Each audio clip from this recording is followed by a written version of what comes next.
ہم جا رہے ہیں عدالت میں، یہ سراسر دھاندلی ہے ڈاکٹر صاحب. جو حلقہ بندیاں کی گئی ہیں اس کو بھی ایسے توڑ کر مروڑ کر ایک جوڑا گیا ہے. جہاں جہاں ہمارے ایم این اے جیتے ہوئے تھے ان کے ایک ایم این اے کو 2 حلقوں میں تقسیم کر دیا گیا ہے. یہ ایک منظم منصوبہ بندی کے ساتھ، جس کو پری پول ریگنگ کہتے ہیں، دھاندلی کا آغاز کر دیا گیا ہے.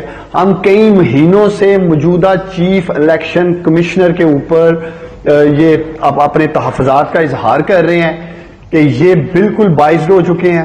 یہ پہلے بھی پی ایم ایل این کو نواز رہے تھے، اب بھی یہ پی ایم ایل این کو نوازنے کے لیے، اس امپورٹڈ حکومت کو نوازنے کے لیے اس ایجنڈے پہ کام کر رہے ہیں.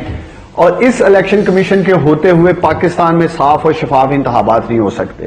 اور یہ اگر واقعی کنڈی صاحب اور ان کے الائز چاہتے ہیں کہ صاف اور شفاف انتخابات ہوں اور انتخابات کے بعد کسی قسم کا فساد یا انارکی کی سچویشن ملک پاکستان میں نہ بنے، تو بہتر ہے کہ اس الیکشن کمیشنر کو ہٹایا جائے، اس سارے سسٹم کا صفایا کیا جائے اور ایک میوچل انڈرسٹینڈنگ کے ساتھ، جس میں سب کی ان پٹ شامل ہو، ایک الیکشن کمیشن بنایا جائے اور وہ صاف اور شفاف انتخابات کرائے.